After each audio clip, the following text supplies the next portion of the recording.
हाँ जी मेरे प्यारे मोतीचूर के लड्डुओं, क्या हाल है। मेरा नाम है वंश एंड वेलकम बैक टू वंश के विचार। तो आज मैं बात करने वाला हूँ particularly for CA inter aspirants who are aiming or giving their attempt in May 2025 और सितंबर 2025। अभी टाइम दूर है बट स्ट्रैटेजी और प्लानिंग आज से ही हो जाती है। और आज भी आपके माइंड में, अगर आप डायरेक्ट एंट्री से भी हैं या फाउंडेशन रूट से आए हैं, बहुत सारे डाउट्स एंड क्वेरीज चल रहे होंगे कि भैया अब हमें कैसे प्रोसीड करना चाहिए या कैसे चीजों की पढ़ाई करनी है। तो वो सब बताने आ गया हूँ। और उस सबसे पहले एक चीज बता दूं, अगर आप लेना चाहते हैं मेरे से पर्सनलाइज मेंटोरशिप, मुझसे बात करना चाहते हैं, अपनी डाउट्स एंड क्वेरीज को पर्सनलाइज वे में सॉल्व करना चाहते हैं, प्लस एक पर्सनलाइज प्लान, स्ट्रैटेजी और पूरे एग्जाम तक पूरा सपोर्ट, मोटिवेशन चाहते हैं, तो आप मेरे को मैसेज कर सकते हैं टेलीग्राम पे और मेंटोरशिप सर्विस जरूर अवेल कर सकते हैं।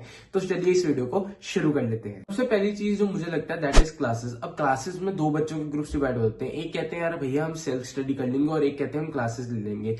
आई जनरली से सीए में क्लासेस ले लो, क्योंकि काफी जगह इंस्टीट्यूट ने अजम्पशन छोड़ी होती है, बहुत ज्यादा मिस्टेक्स कर रखी होती है इंस्टीट्यूट की मॉड्यूल में। तो अगर आप एक फैकल्टी ले रहे हो तो वो आपको बेस्ट गाइडेंस दे पाती है, समझा पाती है कि आपको कैसे पढ़ना सब्जेक्ट और कैसे उसको समझना है। दूसरी चीज, क्लासेस लेते वक्त आपके दो पर्सपेक्टिव माइंड में रहते हैं। एक, भैया कौन सी सस्ती है, और दूसरा, भैया which faculty is the best in their subject, और भैया इसी से क्लास लेनी चाहिए। तो मैं ये मानता हूं कि यार सस्ते पर्सपेक्टिव से आप अपना वो सेकंड पर्सपेक्टिव रखें, पर पहला कौन सी बेस्ट है, तो मैं ये मानता हूं कोई भी फैकल्टी बुरी नहीं है। सब अपने एंड पे बिल्कुल परफेक्शन पे काम कर रहे हैं और बहुत सारे सीए फ्रेटर्निटी में फैकल्टीज हैं।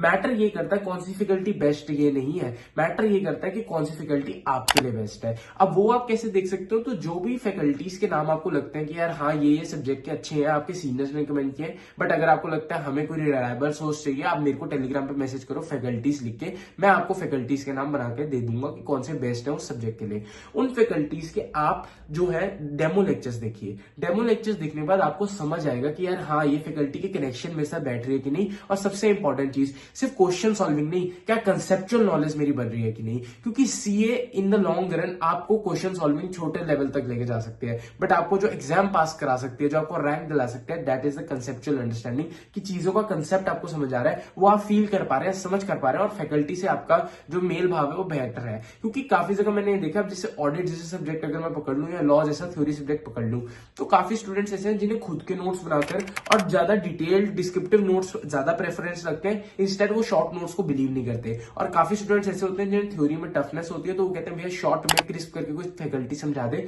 तो हमारा काम बन जाएगा। तो मैं यही कहता हूं कि आप अपने हिसाब से जो आपके लिए बेस्ट फैकल्टी है उसको लीजिए और देन अपना प्रोसीड करिए क्लासेस के साथ। और ऐसा नहीं है कि क्लासेस के बिना नहीं हो सकता। I know many people personally जिन्होंने मतलब पांचों छठे छो के सब्जेक्ट जो इंटरमीडिएट के होते हैं वो बिना कोई क्लासेस लिए अपने सेल्फ स्टडी से होता है उससे किए हैं, और they have scored full marks, मतलब एग्जामिनेशंस आई हैं सब सब्जेक्ट्स में, तो मजा ही आ जाता है मुझे उनको भी देखते हुए। तो आप अपने हिसाब से चूज करिए जो आपके लिए बेस्ट है and then proceed with it. भैया एक चीज और है कि जो तुम्हारा अटेम्प्ट है मई 25 और सितंबर 25, तब एक बड़ी बस चल रहा है मार्केट में कि भैया जो उसका आईसीएम मॉड्यूल है वो हम कब ऑर्डर करें। भाई आईसीएम मॉड्यूल की टेंशन क्यों ले रहा है तू। आईसीएम मॉड्यूल जब तेरे अटेम्प्ट का वहां पे बीओएस पे शो होना हो जाएगा तब ऑर्डर करियो, अभी ऑर्डर करने की जल्दी ना कर। और आईसीएम मॉड्यूल से पढ़ना भी नहीं है तुझे फैकल्टी की बुक को ट्रस्ट करना। मैं ये बोलता हूँ कि फैकल्टी ने यार आईसीएम मॉड्यूल को कवर किया हुआ है, तुम क्यों मिलाने बैठे हो ना दिमाग खपाने बैठ रहे हो। जब उसने बुक बनाई होगी फैकल्टी ने, तो उसने कुछ सोच के बनाई होगी कि मेरे को आईसीएम मॉड्यूल को तो कवर करना ही करना है। तो तुम आईसीएम मॉड्यूल को भूल जाओ और अपना जो है फैकल्टी की बुक को, अपने नोट्स को मेंटेन करो और उन पे चलो। और जब तुम्हारा टाइम आ जाएगा, जब वो अमेंड होके एक्ट आ जाएगा टैक्स का, तब अपनी किताबों को ऑर्डर करना। अभी ऑर्डर करने की जल्दी या जिसे कहते हैं हड़बड़ी या फिर सोचना कि यार मैं क्या करूं कैसे करूं, वो ना मचाओ और थोड़ा चिल आउट होके रहो। फिर एक क्वेश्चन बहुत आता है कि भैया जो हमारी क्लासेस है वो कब तक खत्म हो जानी चाहिए। भाई आई बिलीव अगर आप बोथ ग्रुप के लिए दे रहे हैं या फिर अगर आप सिंगल ग्रुप के लिए भी दे रहे हैं, तो 2 मंथ से पहले आपकी क्लासेस खत्म हो जानी चाहिए। कि अगर आपका अटेम्प्ट मई में है तो लाइक मार्च के अराउंड आपकी क्लासेस खत्म हो जानी चाहिए, लाइक फेब के एंड में आपकी खत्म होना चाहिए, ताकि मार्च और अप्रैल आप रिवीजन के लिए बना सके। सिमिलरली सितंबर में आपका अटेम्प्ट है तो अगस्त रिवीजन के लिए रख सकें, क्योंकि 2 महीने is more than enough for revision for both groups, और तब चाहिए होता है। उससे पहले आप अपनी क्लासेस करो। और मैं जनरली ये भी नहीं कहता कि आप जो है अपनी ग्रुप 1 के बाद जब ग्रुप 2 की क्लासेस लगाओ तो आप ग्रुप 1 के लेक्चर्स रिवाइज करो, मैं ये नहीं कहता। मैं कहता हूं पहले सारे लेक्चर्स लगा लो, बट जब लेक्चर्स लगा रहे हो तब कुछ चीजों का ध्यान रखिए। जब भी लेक्चर बनाया तो नोट्स को ज्यादा एस्थेटिकली सुंदर बनाने में टाइम ना लगाओ, क्योंकि तुम्हारे नोट्स कोई नहीं आके देखने वाला, वो देखने वाले हैं कि वो नोट्स आपको एंड मोमेंट में रिवाइज करने में हेल्प आनी चाहिए। तो अभी से अपने नोट्स को क्रिस्प और कंसाइज करने लगे। लग जाओ, ज्यादा उन पर टाइम वेस्ट करने की बजाय instead focus on question solving, ज्यादा से ज्यादा क्वेश्चन सॉल्व करो।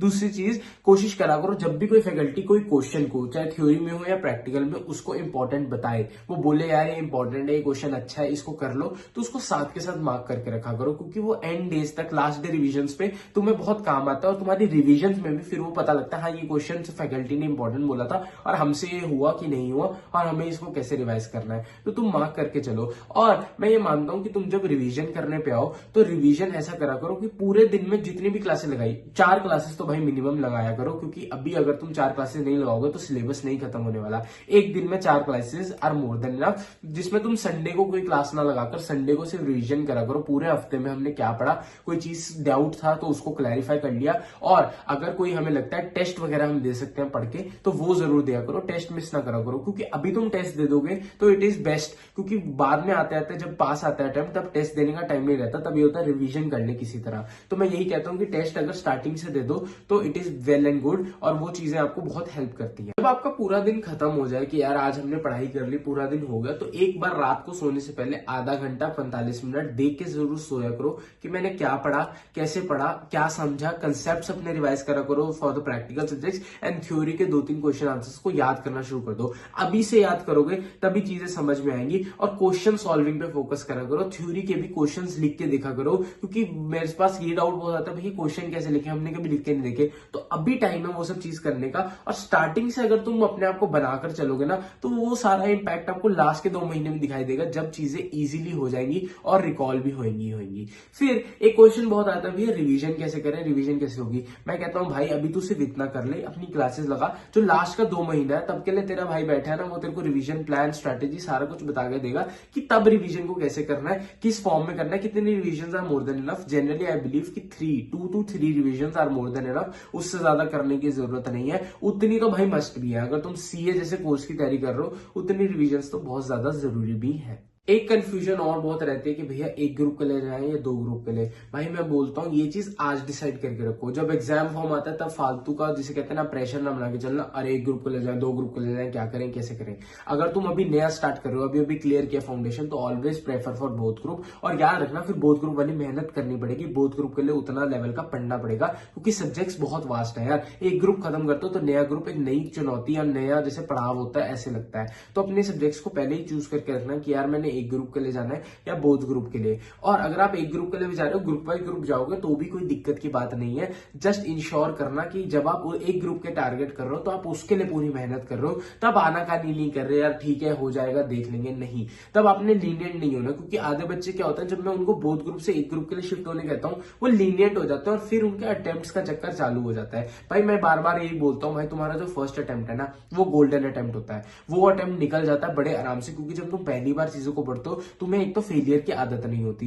आधे लोग होते हैं जिन्हें फाउंडेशन में फेलियर देखा होता है, बट अगर कोई फाउंडेशन फर्स्ट टाइम में पास करके आया है फिर इंटर में फेलियर लगना ना बहुत ज्यादा जिसे कहते हैं दुखदायक होता है, तो आपको फेलियर की आदत नहीं होती। तो और आप फर्स्ट अटेम्प्ट में जब कोई भी चीज पढ़ते हो, पहली बार कोई भी चीज पढ़ते हो, जब भी आप जैसे फर्स्ट 10th क्लासेस में थे और +2 में आए, तब आपको हमेशा पास करा गया, तो आपको ये रहता है कि मैं एक बार में ही इस चीजों को करूं और निकलूं। और भाई ये जो मैं कहूंगा ना सीए है, ये 9 महीने की तपस्या है, आसान नहीं है, इसमें सबको लगना पड़ता है। मतलब आपके पेरेंट्स आपसे ज्यादा मेहनत कर रहे होंगे तो असली मोटिवेशन आपके वही है। अब एक क्वेश्चन और आता है बड़ा माइंड में कि यार भैया कितने घंटे की पढ़ाई करें कि हम सीए इंटरमीडिएट क्लियर कर ले और रैंक भी ले आए। भाई मैं बिलीव करता हूँ कंसिस्टेंसी में। मैं मानता हूँ कि अगर आप डेली कम से कम 9 से 10 घंटा पढ़ाई करें, जिसमें मैं बोलता हूँ कि आप अगर 7 से 8 घंटे लेक्चर लगाएं और डेली के 1-2 घंटा रिवीजन को दें, तो it is more than enough अभी के लिए। जैसे ही तुम्हारे लेक्चर्स खत्म होते हैं तो धीरे धीरे सेल्फ स्टडी के आवर्स को बढ़ाने लग जाना और जो लेक्चर्स के आवर्स है उनको कम करते चले जाना। बाकी मैं एक और चीज कहता हूँ कि यार रिवीजन वीडियोस का सहायता कम से कम लो,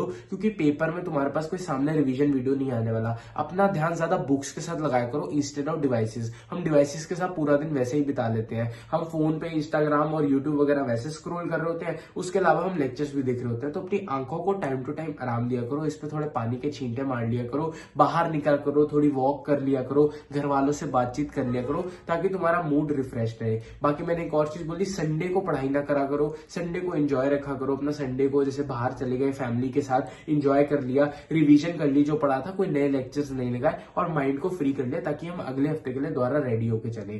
फिर एक चीज और करना अपने शेड्यूल में, क्या कि डेली सोने से पहले अगले दिन के टारगेट्स, कौन सा वीडियो लेक्चर, कितने वीडियो लेक्चर तुम देखने वाले हो, उनको देखना शुरू कर दो। और हाँ मेरी जान, अगर तू 2x पे या 1.5x पे वीडियो लेक्चर्स को देखता है तो कोई दिक्कत की बात नहीं है, कंसेप्ट समझ आना चाहिए। वो स्पीड तो हमारे सीए स्टूडेंट्स की आदत होती है, मुझे पता है तू ये वाली वीडियो भी 1.5 या 2x पे देख रहा है। तो एज आई ऑलवेज से, हर एक संकट का हल होगा, आज नहीं तो कल होगा। तो मिलते हैं मित्रों अगले वीडियो में।